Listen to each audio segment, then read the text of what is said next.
And we are live for 2019. It is Tackle Trading's halftime report. It's Coach Tim, Coach Matt, Coach Cody's here in the background running point on everything.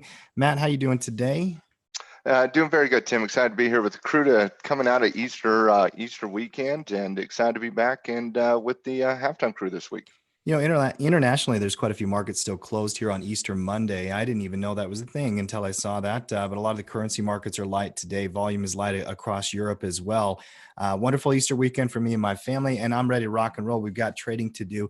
By the way, it's Earth Day, Easter Day, and then Earth Day here. I don't know exactly what I'm going to do for Earth Day. Maybe plant a tree, Matt. You ever do anything on Earth Day? Not at all. Nope. I recycle every day. Maybe we should go buy some kind of company that is a positive impact on the environment or something like that. I don't know. There might be a stock out there that we can look at. S&P 500 upward drift here, Matt. Light range candlestick, doji candlestick. What's your read on the chart, first of all? Same rate I've had for the last week, Tim. We're up near the highs. We're kind of just in fade action here, playing a little defense at above that 2,900 level. And you've seen that play out all last week as well. And it just kind of happened here today. If you drop this down into the 30-minute chart, here's the overnight action when the S&P futures open up on Sunday. Fade down on the international news, comes down into 2,900, and like clockwork, the high frequency trading algorithms buy it at 2,900, and that's all you're really seeing today. You're not seeing a lot of price action, positive, negative, and like we were talking about in the pre-production show here today, it's really just the calm before the storm, Tim. I mean, that's really all that's happening today. You really don't have a lot of economic activity in the U.S. We had new home sales data that we'll get into in a little bit. You had zero international news. You got two central banks announcing interest rate policies on Wednesday with the Bank of Japan as well as the Bank of Canada. But the most important aspect of this week is you have a third of the S&P 500, reporting earnings this week, and you have major names reporting this week. Here's just a handful of those names, Tim. And Tim, tell me which one you're most keen on this week. All right, out of these companies, you have Microsoft, Amazon, Facebook, Verizon, ExxonMobil, Procter & Gamble, Intel, Visa, Tesla, AT&T, ConocoPhillips, Boeing, Coca-Cola, PayPal, Altria Group, Caterpillar, and Boston Science. Which ones? I mean, those major heads. Sure. A lot of them are grabbing my eye, and obviously I think Amazon is going to be the one I'm going to watch the most. There's so many big companies out there, but Amazon has really lagged the S&P in terms of performance the last month or so. It's actually performing well the last little bit, but heading into earnings, I think Amazon has some catch up to make if they actually have a good earnings report. So that would be my number one. What about you, Matt? They're trying to catch up a little bit today there, Amazon. Yeah, no doubt about that. You know what? I'm looking at the Boeing one.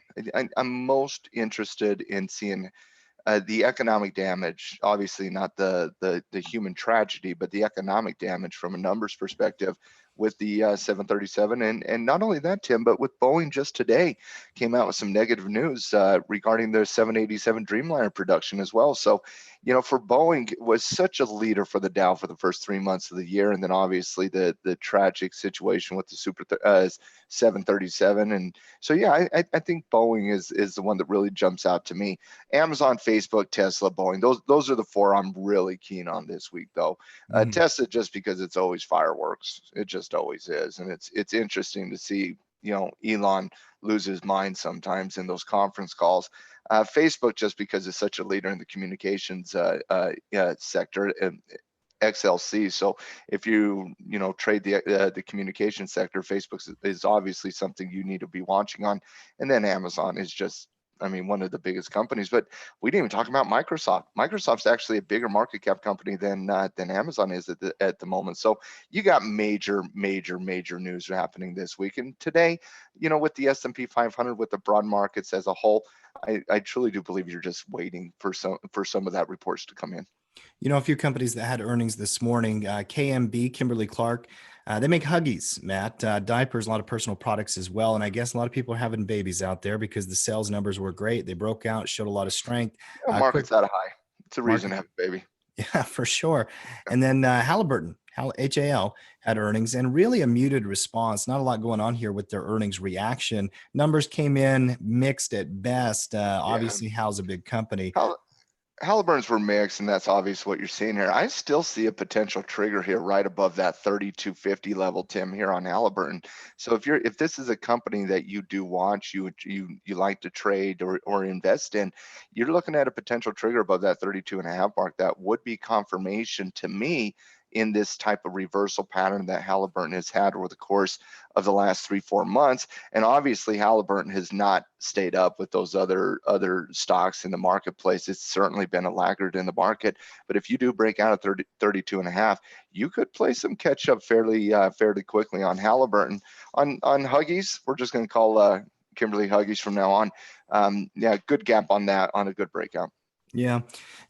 Out of all the companies this week, Amazon and Microsoft, all the ones you talked about, I mean, the ones tomorrow morning that are grabbing my eye, Pulte Homes, there was a home builders number came out today as well. I guess existing home sales number that came out. Lockheed Martin tomorrow as well, Matt. Nucor, there's going to be hot and heavy every single day as we work through the market one step at a time. There's no doubt about it.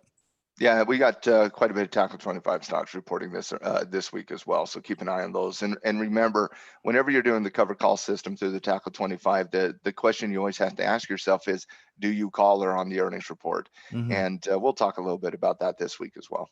Oil companies grabbing my eye here today. Top 5 gainers on the S&P. Out of all of them, a lot of them are oil stocks. Diamond Offshore is number 1, 7% up. DO, quick look at that one, Matt. Earnings coming up, or that would be a beautiful breakout trigger. Wipe that earnings out.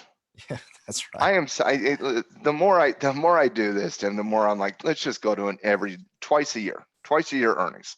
That's a good signal. Ooh. Yeah, it's a beautiful signal. Marathon Oil, MRO as well. Take a look at this breakout, Matt. Same thing. Same thing. Yeah, Hess, HES.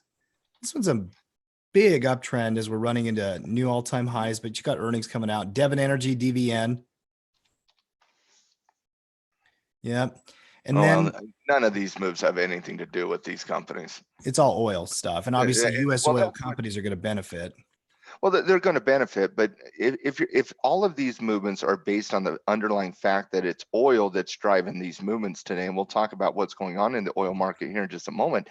But if the underlying truth is that it's oil that's really driving Diamond Offshore, Devon Energy, Hess, and so on and so forth, then go buy oil and take the earnings equation out of it, right? Because on every one of these companies, Tim, all of these companies are reporting, either this week or early next week. Yeah. Or you could play the ETF as well, obviously, USO, UCO, things like that. Yep. Companies that are not oil that are performing very, very well on the S&P here today. Netflix, Matt, is running. Netflix had that reaction to their earnings. It's been muted. Now they're pressing resistance post-earnings, Matt. A breakout there now. Earnings is behind you. That is tradable.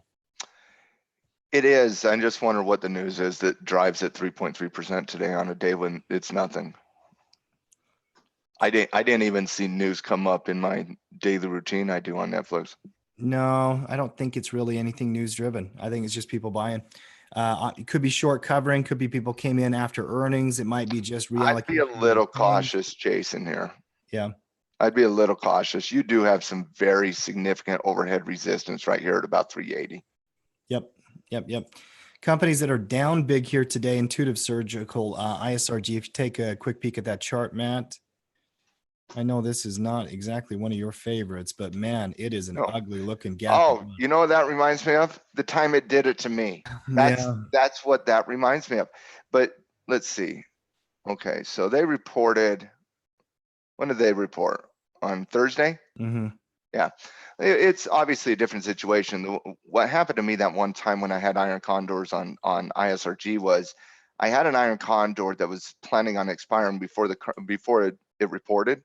And they pre-released numbers about 2-3 weeks before the actual earnings date, and it literally gapped down 100 points, kind of what you're seeing here. And the bid-ask spread got so wide on it, there's nothing I could do, and I had to just wait for the next 2 weeks for that just to, hopefully just expire. But yeah, this is a massive movement to the downside, and that's post-earnings, Tim. I mean, this gap and run was post-earnings. This is very, very negative for this company. And then quite a few other companies grab my eye. A lot of them are actually media companies, and others are going to be retail companies. Urban Outfitters breaking down, Matt. Viacom breaking down. Mattel, little gaming stock breaking down. You're getting all kinds of different companies. These retailers, they're Macy's, Urban Outfitters, they're all looking pretty nasty, Matt. There's weakness in this market too. As the market's up at a high, we are seeing some strength at the top in certain industries and sectors, but we are seeing some weakness across the board. Kind of Well, and explains we the just we said it last week, we said it the week before, we said it the week before, and I'll say it again. Until we notice something different, we're going to buy into strength, and we're going to sell into weakness. Yeah, that's right. Let's go on to the Dow Jones Industrial, if you would, large caps. I was going through my market routine, and I actually think that the Dow is in a little different pattern than the S&P, but I know they're very, very close. Is the Dow, relatively stronger, weaker, or the same to you as the ES? It's the same. Yeah. I got the ES slightly above it just because it's playing defense above that 2900 level, but you're looking at a very similar pattern here. It's kind of in a fade action. Both of them are going to follow one another, though. The S&P is not going to go to the all-time highs, and the Dow just kind of be stuck in the mud unless something dramatically happens to like an Apple earnings or Boeing earnings or something, Cisco earnings or something along those lines. So they're going to run together with these two. Remember, the Dow and the S&P are your blue chip indexes. Those are the two that run very similar to one another. Even though the NASDAQ, and I still do have the NASDAQ ranked as the highest of the indexes, and for obvious reasons, it's by far the strongest in my opinion, and the opinion of most traders, I would believe. But it's still an aggressive index, more similar to the Russell 2000 than it is to the Dows and the S&P blue chip indexes. So these are going to run in line with one another. This is not breaking out yet. It's the same thing is happening on the S&P. We're in a wait and see mode until we come into those earnings coming up tomorrow and throughout Thursday. Some companies grabbing my eye. Obviously, the top gainer is going to be ExxonMobil here with oil running. Same kind of thing you were just talking about. ExxonMobil now approaching resistance, but earnings are coming up on the 26th. I mean, 4 days from now. Yeah. Obviously, a stay away with earnings weeks coming up. United Health leads the way at the number 3 spot on the Dow. It's up 1.3%, Matt. But this is bear retracement territory. Where would we want this to hit perfectly? Probably that old support zone. We said this last week that it's overextended to the downside. Obviously, would love a bearish retracement, and I believe what you said on Thursday was, Matt, United Health, one of the big gainers on the Dow here today, and I'm like, yeah, it's forming a bearish retracement, right? And that's what we're seeing the continuation of. I would love it to come into the 2030 level by 2032, somewhere in that range on this bearish retracement. So keep an eye on United Health this week, Tim, between 230 and 232. I think that's where your target is when you're looking to probably trigger into a short. Yeah, there's quite a few obviously strong stocks on that side of it. I'm also looking at, just leadership at the top. Cisco, Matt, take a look at CSCO if you could. Out of all the major mega cap companies on the NASDAQ, the Dow, any of them, Cisco has been one of the best performers, if not the best performer at this size this year. It's an incredible beautiful trend. Yeah. It's an absolutely beautiful trend. We've had Cisco on so many picks on our list over the course of the last 3-4 months, but I actually like it here, Tim. We don't have earnings all the way over here till the 15th of May. You're coming back down, form a little bit of a flag pattern, a little bit of a retracement, just depending on your own personal perspective, coming into the old base here. This is something I really like when you break out of the base and then you retest the base. And that's what the base is at the top of this high base is what I'm referring to here. So now that you're retracing back into the top of that high base, obviously slowing its momentum, now playing defense right there at about that $56 mark. You drop that down into a 30-minute chart, you can kind of see that downward movement in terms of that retracement. And I'm going to go to the hour chart here. And you see kind of that overhead resistance over here, right around that $56 mark. So you have that overhead resistance at 56. It comes back down into that 56. Now look at this happening over here over the last couple of days, Tim. Look at that play defense right there at that 56.10 mark, and you have that overhead resistance right there. I'd probably give it around 56.60. A trigger above 56.60 to me would be confirmation on a bullish trade coming into Cisco on a stock that has not had any losers There hasn't been one trade on Cisco in the past 4 or 5 months that would have been a loser. Not one. Yeah, really I'll take that. interesting. It's been incredible on that Okay, I trend should have line. said that. Knock on wood. Knock on wood. Yeah. No, But you got to love the technicals behind it on a stock that really has been in a great trend that hasn't given more than 3 or 4 real good triggers, and this could be one of them. Yep. Move on to the NASDAQ 100 if you can and talk tech. Tech actually has a lot more strength in it today than the other ones. And I know it's not a very big on the whole index. In fact, 0.06%, Matt, is not exactly impressive. But now here we are, all-time high. We're scratching the surface here. You've got 4 of the... You want to play the game again? I'll tell you, we could. I already owe you a game of golf this week. So I don't double up? mind doing that. Maybe I need to pay that game of golf off first, and then we'll do another. I don't know. Listen, it's what, okay, 77.33. You're currently at 77.19. You have intraday momentum behind you. Unlike last time, Tim. Last time you did not have intraday momentum behind you. It was actually retracing. This time you have a lot of strength coming into that breakout channel. You obviously see the high here at 77.33.50. And so if you can break up above 77.23, 77.25, you got a high base on the intraday. Yeah, high base breakout would be very interesting. No, I don't want to take it. I tried. Hit resistance and probably fade through the day, but we'll see. There is strength in some big name companies. We already looked at. There is, but we got what? We got 3.5. We got 3 hours left. About 3 hours on the day. Yeah. No activity happening and major earnings coming up. I don't think the market's going to be in a crazy buy mode coming into the close today, but you certainly could. Who knows with the algorithms? Yeah, for sure.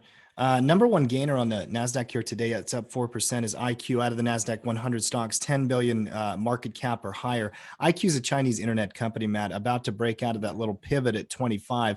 This is a complex pattern, though, because the depth of that pullback, Matt, is now thrown it into a different kind of situation. Not even a retracement, I wouldn't even call it, but on the weekly, actually, that weekly looks good. Nice. Yeah. Weekly looks good with the trigger above 25. If you're looking at a position type trade, if you're looking at a swing trade, yeah, trigger above 25 with a quick target at 27.50.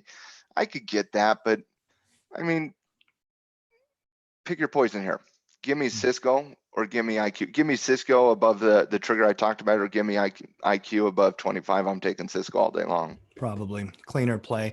FANG, F-A-N-G, Diamondback Energy, oil and gas company out of the U.S. All these oil stocks are just doing amazing things here, Matt. Breaking out of resistance. You got earnings a little bit further out on this one. Yeah, you do. That's playable. I'm not doing it, but you got some old history there. It might not be a new trigger. Match.com faked us out last week, stopped me out right away. Now it's actually starting to show some strength again here, Matt. On that daily chart, you've got like a high base or a high wedge. How would you even identify that pattern? It's kind of a W twisted a little bit to me. I don't know, pendant, a flag, cup and handle. I mean, it would probably be a cup and handle if it didn't get faked out last week. So let's just call it a cup and handle. But you got stopped down on a one day fake out here. Are you going to trigger again? No, I played it as a day trade this morning when it broke out of 59 or so, right in the morning early. I have it on my watch list, but when it faked me out last week, I'm probably going to pass on this one. You got earnings coming up here in about a week or so. There's plenty of trading opportunities out there. I'm going to let that one go. The fake out kind of throws the technicals off for me. It does. It makes it real hard triggers when it makes. Yeah. Yeah. Qualcomm running again. You know, they had that great news with Apple last week, and now here we are up at the high, just pressing new highs, Matt. Oh, look, it's almost like algorithms. Like, look at that. I mean, it's uncanny. The high of the day is the exact high of the price movement after the news with Apple came out last week. Is that tradable? I get the momentum. I get the, positive news. Is it triggerable above 82.52 for you?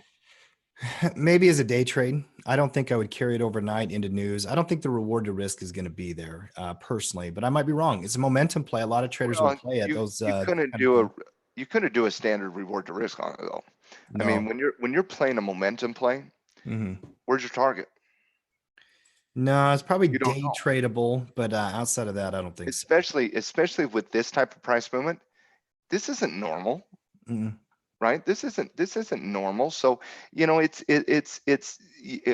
my whole point here is that when you're trading a momentum play, It's more about just trailing up that stop loss over time. You take a little bit of risk, drop it down into a 30-minute chart. Say you get a stop loss underneath that breakout right there underneath. I'd probably say you got to put a stop loss 1/2 ATR underneath 80. You trail that stop loss over time as it breaks out at 82, 82.52. I could definitely understand that play. Charts also catching my eye on the bullish side. Matt, Facebook is breaking out. We talked about it, but INTU, just a beautiful, beautiful retracement pivot. And I know that it's got good reward to risk if you run here. Here's the issue, Matt. Does the momentum changing affect the way that you look at the chart? It always does. Yep. Momentum's vital. In looking at this, I think any trigger has to start with above 262. That's number one. So 262, 262.50, clear out of this intraday resistance levels right here. So let me kind of highlight that. So you have this retracement coming down, and it's giving you that trigger, and it just trying to trigger, comes down a little bit more, reestablish its support levels, and now it's running back up into that. So yeah, I think that's certainly tradable right above that level. Look at AMD. It's going to break your heart that earnings are coming out, because this is a beautiful pullback as well. It always breaks my heart. Yeah. I love the stock. Even when I make money on AMD, it breaks my heart. It just is a good stock to trade up and down. I know you got. I love trading AMD. Yeah. It might be one of my favorite stocks just to actively trade. Well, it's dirty, sexy money. There's no doubt about it. I like Align Technologies above 300, Matt. 200-day moving average kind of pressing, holding it down. ALGN, if you take a look. But then again, there's that dirty little red circle on the Thinkorswim chart. Yeah, but keep an eye on that earnings, because if you get positive response to earnings out of 300, you should have some degree of clear selling to 340. Yeah. Just keep an eye on that. And Viacom, VIAB, take a look at the entertainment company. I believe they are now selling off pretty aggressively here, 3.7%. Matt, weakness at the resistance zone. That's interesting. I got to check the news here on Viacom. Oh, downgrade? No, I don't see any discernible news here on the Finviz side. I'll have to dig into it a little bit more. But when a stock hits resistance, it's got to have like a downgrade or something over the weekend, wouldn't you say? Well, if it got downgraded, I mean, we would see it. Yeah. I didn't see that downgrade in the news today, and I probably checked about an hour's worth of news today. Yeah. Halftime crew, look up Viacom news, see if you can find somebody check out Viacom. Tesla is pressing support. Tesla's so cute. Oh, oh, they have such an interesting fan base here, Matt. You know, they just released a bunch of new product actually on YouTube. Their self-driving technology. They believe that they're going to have a fleet of robot cars like cabs out there in the future that are going to run things. Elon Musk still has his fanboys. They're pressing 260 support. Obviously, Tesla is, going to have their earnings coming up here as well, which is going to be a repeating story. Seagate Technology, data storage, STX. That's all we're going to talk about with Tesla. Well, you didn't bring the chart up. I figured you didn't want to talk. Oh no, no. I had hit a wrong button on YouTube and I couldn't see the chat, and so I was trying to fix my YouTube while you were talking about Tesla. But no, I mean they in about an hour from now, they're going to unveil their plan for a driverless army of taxi drivers, basically, and it's going to, and obviously, Tesla investors are like, oh, please just don't talk. Just don't talk. Don't say a word. Let the numbers do the talking. But obviously, you're pressing support at 260. I ultimately think that the support level you're talking about is 240. The low we have at 247 versus 250. I think that's your support level that you're really kind of looking at here on Tesla. Obviously, not going to be doing anything in front of the earnings. But Tim, I mean, Tesla's earnings can fly. I mean, what day is Tesla's earnings? Is it Wednesday? Is it the 24th? Oh, I believe. What's today? 22nd. Yeah, it's Wednesday. Let's. And is that morning? Can somebody confirm morning? I'll confirm morning. But tomorrow, if it does, no, it's got to be Wednesday afternoon. 4:24 in the evening. Yep. Yeah, it's got to be. Okay. Let's. You might be on a flight on Wednesday. No, Thursday. Oh yeah, Friday through Sunday. Okay. Let's prep earnings. Let's prep a trade on earnings on Tesla on Wednesday. Sounds good to me. Out of all the FANG stocks, Tesla's not one of them, obviously, as big as like the Facebook, Apple, Google's, those types. Matt, this week, we already went through a few of them, but bring up Facebook, if you will. Let's talk about this company, pressing breaking out earnings this week. Another major name. Obviously they've had so many different things, but the reality is Facebook still has the most active user base of all the social media platforms. They still have Instagram. I don't know what to anticipate on earnings, but I would not be surprised to see movement up and down. They had the huge gap down last year, but then the huge gap out last quarter. What's your anticipation on Facebook? Oh, similar. Yeah. I similar. And again, we'll prep it, but I would just off the top of my head be an inverted butterfly for me. Mm-hmm. Yep, I agree. I mean, I think that it's going to be a bi-directional play. I'm going to have to run the numbers when we get closer to it, but I mean, if you go deep out of the money, you could justify any short strangle. mm-hmm. But on a company that like Tesla or Facebook, I struggle justifying even 60-day 5 delta type scenarios on those. But they have been pretty good trades. Mm-hmm. Mm-hmm. Move on Take to the Netflix. mm-hmm. Great short strangle last week. Yeah, it was beautiful. Yeah. Yep. Move on to the Russell 2000, Matt. Stuck in the mud, actually more range bound than it was even before. Deeper pullback now. Got a little bit of old resistance, new support potentially, and you've got rising moving averages. Any take on the rut?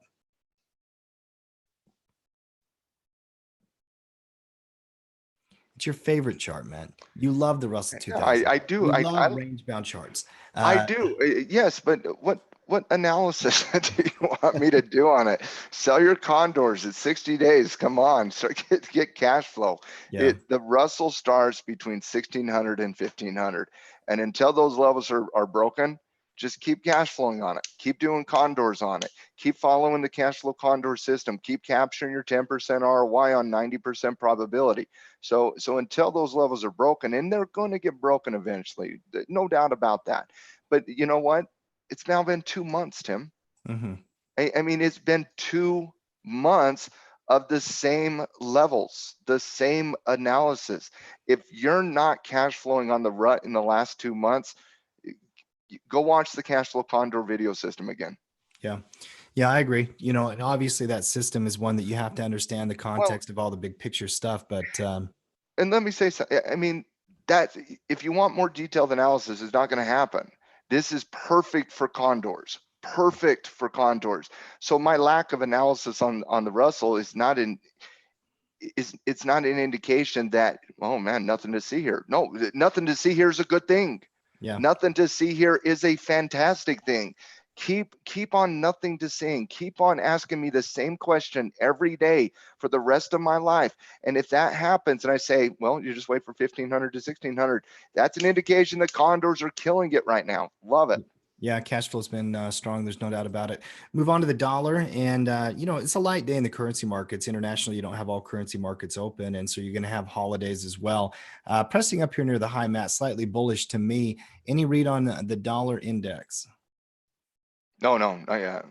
Not yet. It's got to break out. No. It starts on Wednesday. Mm-hmm. It starts on Wednesday with the dollar. You got the Bank of Japan coming out on Wednesday. You got the Bank of Canada coming out on Wednesday. I do not expect either one of those banks to do anything even remotely, even sniffing interest rate hikes. Most likely, you're going to hear the same thing out of the Bank of Japan and the Bank of Canada that we have heard out of Mario Draghi from the ECB and Jay Powell out of the FOMC. So I expect both central banks to go a little dovish, Mm-hmm. which could give the dollar a little bit of a boost. Could boost them up. Have those Keep other an eye on things. 97.70 on the dollar. That's the ultimate resistance zone. But one thing on the currency market, guys, Swiss National Bank president, chairperson, I forget his name off the top of my head. He has given a speech on Friday. It would be very early Friday morning. I think it's like 2 a.m. Mountain Standard Time, 4 a.m. Eastern Standard Time. Always keep an eye on the Swiss. Always keep an eye on the Swiss. They currently have a negative interest rate, and the only reason they have a negative interest rate is because they don't want people buying the Swiss franc. So in terms of this, I just, every time I see the Swiss do something, I just always think back to January 15th of 2015, Tim. Mm-hmm. I always do. And for those of you who don't know what happened on January 15th of 2015, the Swiss National Bank announced monetary policy towards they were decoupling from the euro, number one, and that was the euro at $1.20 pegged to the euro. And they were going to go to a negative interest rate at a negative 0.75% to a negative 1.25%. It was so crazy, that announcement, Tim. I mean, think about it. You depeg from the euro, which is going to drive the Swiss franc up. I mean, just drive the Swiss franc up. But then you announce negative interest rates to discourage people from actually buying the Swiss franc to come back down with the euro. It didn't work. 30% downward movement in price, and 2 hours later, they shut the entire Forex market down.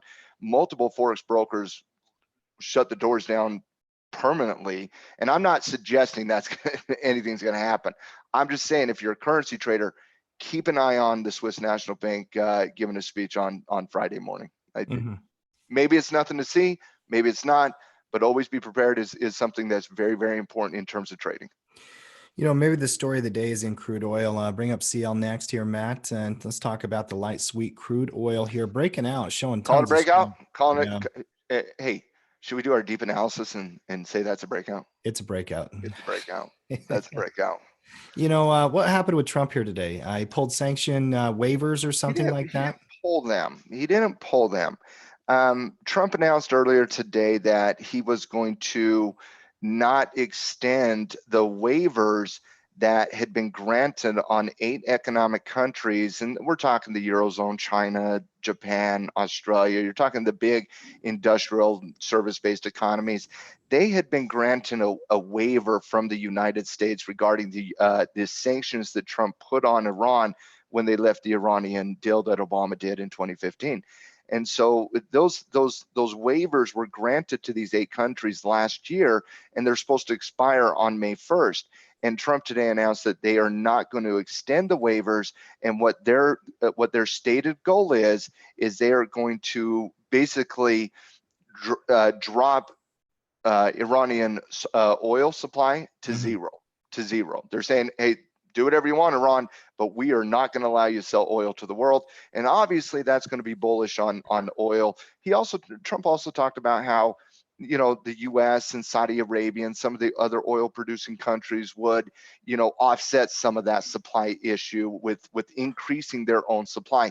But whenever you have an announcement like this that's going to have a real economic impact versus an announcement that says, well, us and Saudi Arabia will offset that, obviously you're going to have a bullish indicator here. That breakout of 65 was clean. It was established all of last week. We didn't know the news or the analysis that was going to lead into the breakout, but regardless of whatever the news is, Tim, that is a solid breakout on crude oil, and it's just a matter of how do you play it. If you're not into it, do you want to chase it 3% up? I don't know. I'll tell you this, if you're not in it, I wouldn't buy it at 65.88. I'll tell you that. If you're not in it and I'm looking to get in, if I drop this down into the 30-minute chart, you really see the run up here on the Sunday overnight action.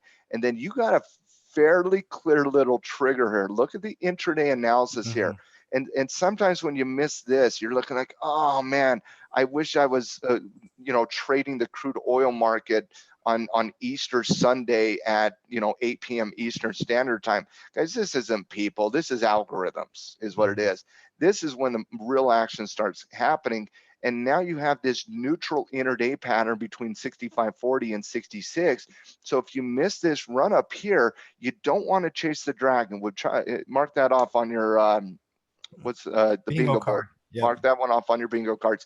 So you don't want to chase the dragon, but you got now a clean setup above that 66 mark. And the only question is, do you have enough target and range? Yeah, you got intraday, you got support levels right here and targets around 67.5. I'd say 67.5 by 70 is your next levels of resistance. I think you have clear selling above 66.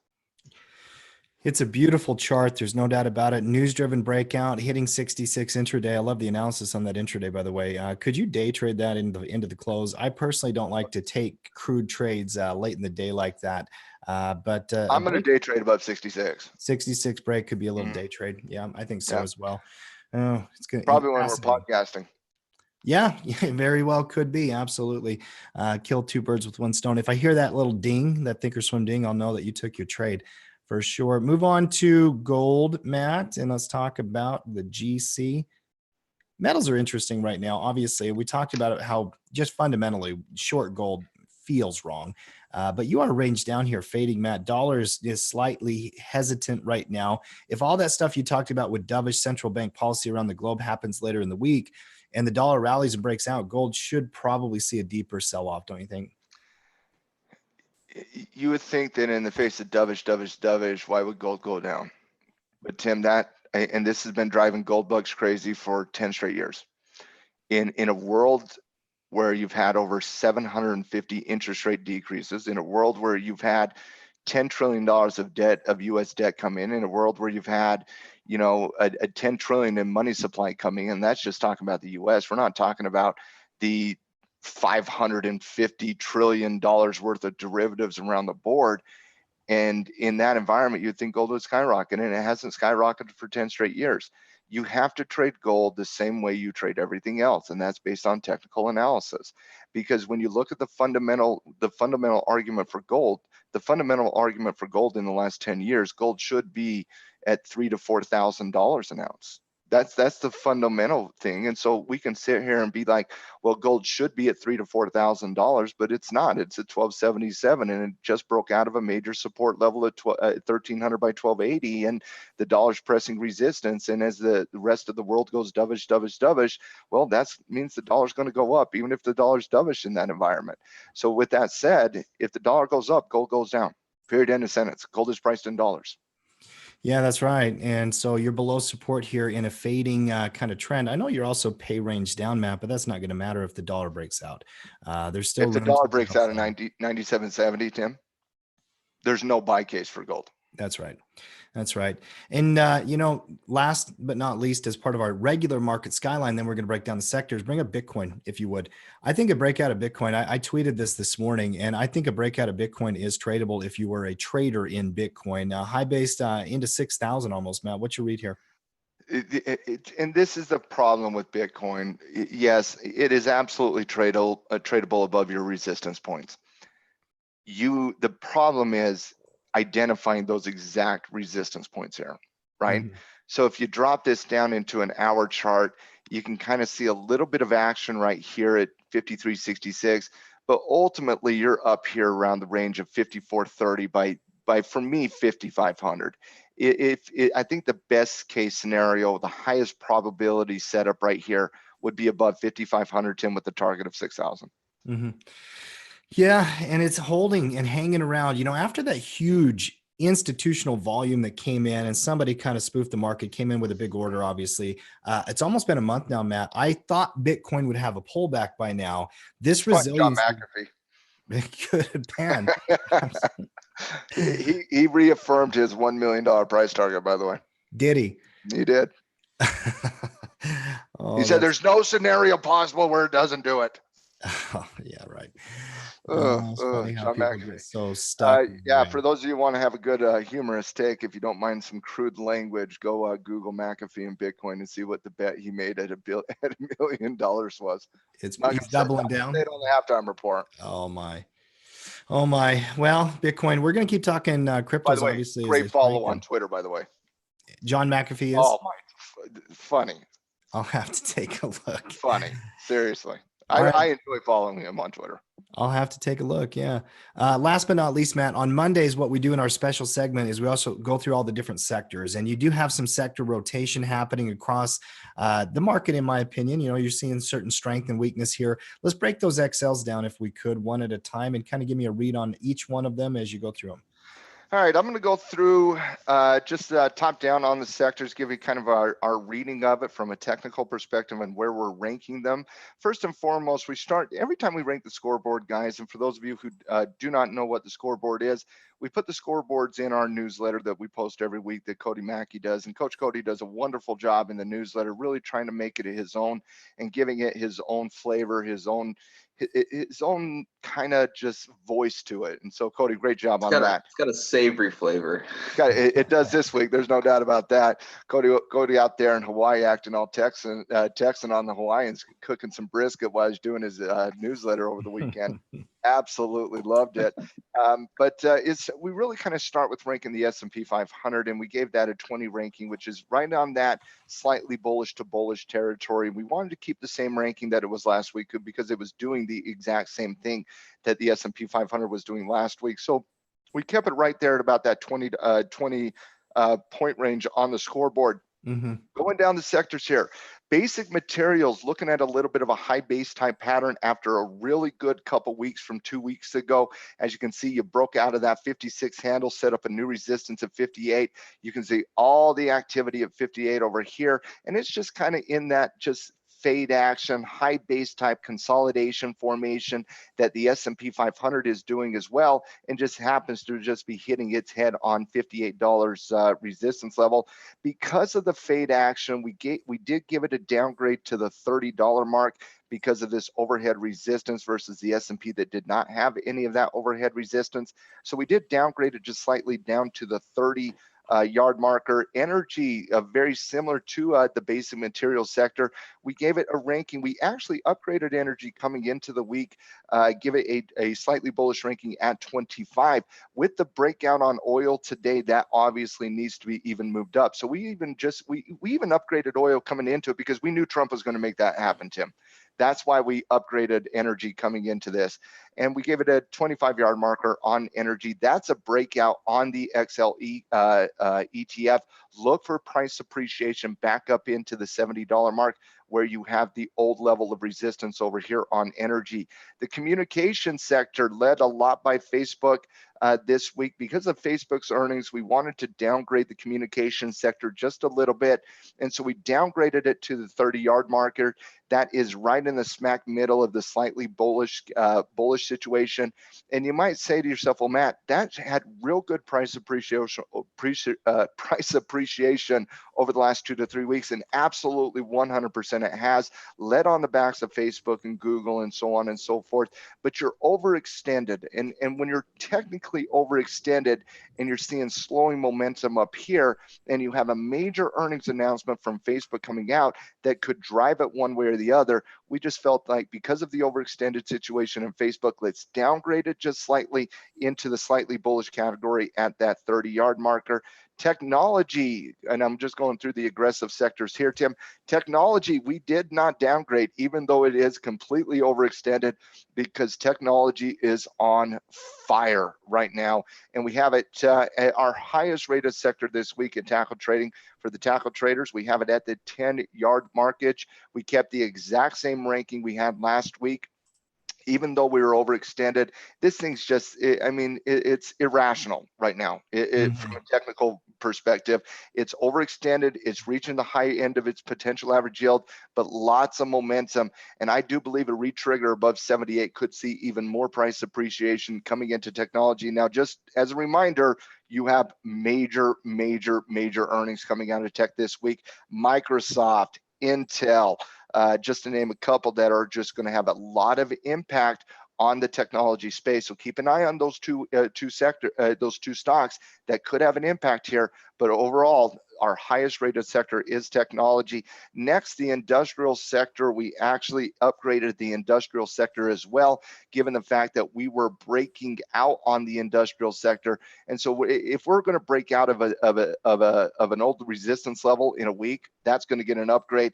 And industrial's got to upgrade to the 20-yard marker that is matching that of the S&P 500, which means, like I said earlier today, Tim, you asked me the difference between the S&P and the Dow Jones, and I said nothing. They're really similar to me right now, and our rankings in the scoreboards indicate that, with industrials ranked at the exact same level as the S&P 500 is. And our second highest sector coming into the week is consumer discretionary, and the exact same argument on consumer discretionary that you have on technology. Just an absolute just turner and burner and just runner that it's on fire right now. I do expect a little bit of a pullback in this sector though, and I would love a pullback to 117.50, Tim. Oh, please give me a pullback to 117.50. But as of right now, we do have it ranked as our second highest sector at the 15-yard marker. Now, very quickly though, we did downgrade consumer discretionary coming into the week. It was at a 10 on the scoreboard. We downgraded to a positive 15, and the only reason we did that is we had a little bit of slowing momentum inside bearish candles, expecting a little bit of a retracement here on the discretionary sector by itself. So that is your aggressive sectors. On to the defensive sectors, Tim. Real estate, XLRE got a downgrade, pretty significant downgrade on XLRE down to the 30-yard markage. And a lot of that was based on the housing data that we were getting out of last Thursday, Friday. Building permits came in at 1.27 million versus the expectation of 1.3 million. Also, housing starts came in at 1.14 million versus the expectation of 1.23 million. And then today, housing data 5.2 on new home sales, 5.21 million sold versus the expectation of 5.31. Three economic reports, all housing, all negative misses. That's going to get a downgrade from us coming into the week. And obviously you're seeing that price action even come down earlier today. Still slightly bullish, but I'll tell you, Tim, I was not slightly bullish. I was into the 40 to 45 yard markage. I'm not confident in this space at all right now from a bullish perspective. A lot of bearish momentum here. Reminds me of this right here, Tim. If Sure. you're looking at this signal here on real estate, you're looking at this, and guys, we were trading all of this the whole time through the scouting reports. But that once you violated those support levels, once you got under that 50-day moving average, Tim, boom. Once you violated those support levels, got under the 50-day moving average, boom. Once you violated those support levels, got under the 50-day moving average, well, you see the conclusion here. So obviously we downgraded real estate coming into the week. I still think the 30-yard market is a little slightly more bullish than I personally would be, because I have not a lot of confidence until I see $35 really kind of hold. I am looking at this level on real estate at 35. If we can hold this level, get some upward movements in price and reclaim that 50-day moving average, that's something we can have a discussion about. But until that happens, I'm going to downgrade coming into the week, and that's exactly what we did.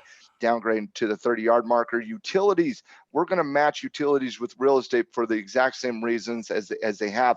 Now, we downgraded utilities as well, just slightly to the 30-yard markage. You're looking at a similar situation underneath the 50-day moving average, but without the volatility. If I'm looking for a safety play to get dividends, I'm looking at utilities more than I am REITs right now, Tim, just given the volatility and the negative news we've had out of the housing market over the last 3 days or so. So very similar in terms of price behavior from utilities and real estate, but I do like utilities a little bit more if you're looking for a safety play with a dividend payer, much more than real estate, in my opinion, right now. Next, healthcare. Healthcare got a downgrade, even though it was our bearish sector last week. We downgraded it as well. Lots of momentum to the downside here. I would not be surprised, however, to see a little bit of slowing momentum, a little bit of a retracement coming back up into the 88 handle on XLV. They're just so far overextended, Tim. You got to think there's going to be the buy the dip mentality. You got to think there's going to be some short covering here as well. Maybe a little bit of hope it drives back up. But I'm going to tell you right now, guys, anything healthcare wise driving up is going to be met with swift resistance, because I promise you, every trader that nailed this and every trader that didn't is looking at this and waiting for that next trigger.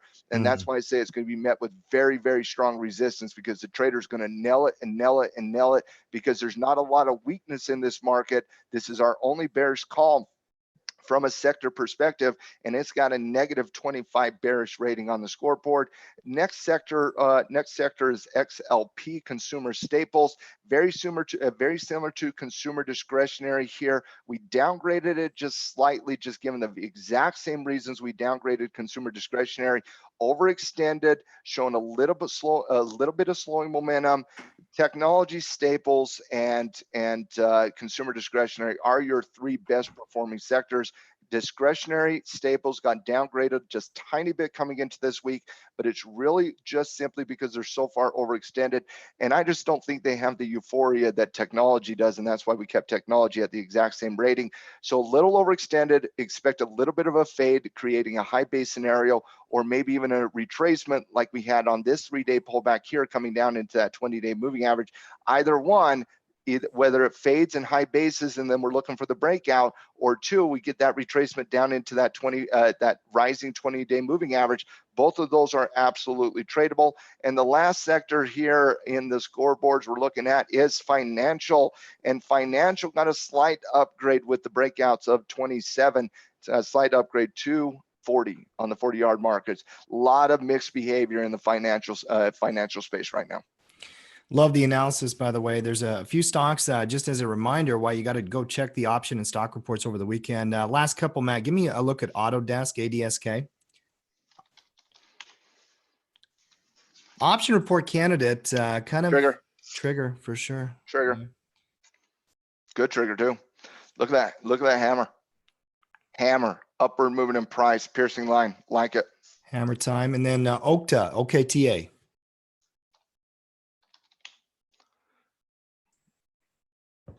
That literally was the exact same chart. Same chart, same difference. Yeah, one on the stock report, one on the option report. Yeah. Are these companies in the exact same field?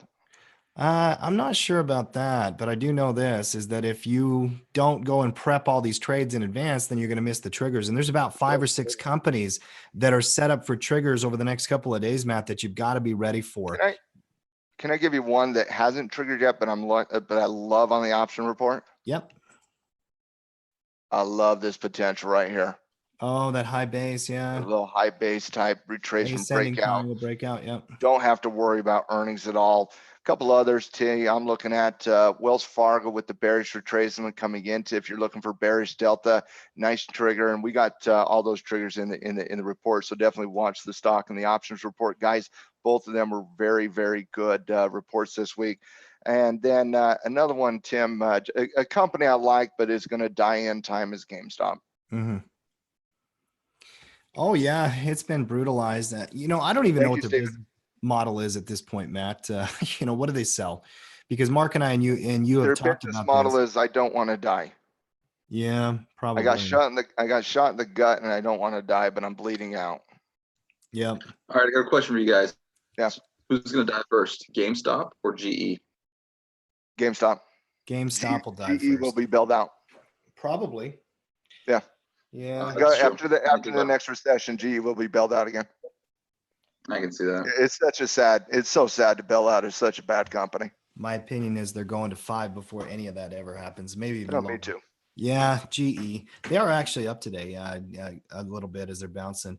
Matt, at this point in the day, I always get ready for tomorrow's earnings, start doing some strangles, some volatility trades. We're going to prep one on Wednesday with Tesla. Stuff for tomorrow. Twitter has earnings before they open tomorrow morning. That one grabbed my eye, TWTR. Sure.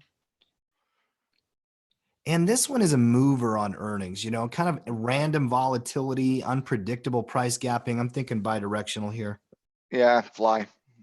Yeah. Definitely and then fly. Nucor. I might need Nucor to come in and save the steel industry so I don't get assigned on U.S. Steel. Wait a second. Hold on. Wait a second. Oh, you had a potential last week. You got no potential this week. Oh man. When's your expiration? It's right before that earnings. Well, enjoy owning US still at 17. Hey, boomerang trade. We're going to trade the right cover calls on it. It is what it is. You're going to have fun on this one, though. You're going to get assigned plan. You're going to get assigned at 17 when the stock's at 16. Hey, listen. Right before, hold on. Let me finish. Right before earnings, which means you're going to have to collar the trade, get frustrated, but then you're going to have something you can cover for the next 3 months. C'est la vie. I'm going to trade my plan. My trade plan was to take ownership if they did assign me, and that's I love doing cover calls on still. Yeah, love. But I will remind everybody that Nucor is a bigger and a better and a more fundamentally strong company than US still is. Oh yeah, Nucor's bigger, better, and less bigger, better, everything. Yeah. Fundamentals are far superior to US stills, but you get a lot of premium on US still. No, it just won the bingo game. So. Oh no, got bingo. What? There's no win. Whoa! I didn't hear a cliche. What was the cliche? I said c'est la vie. Oh, did you say c'est la vie? Oh, okay.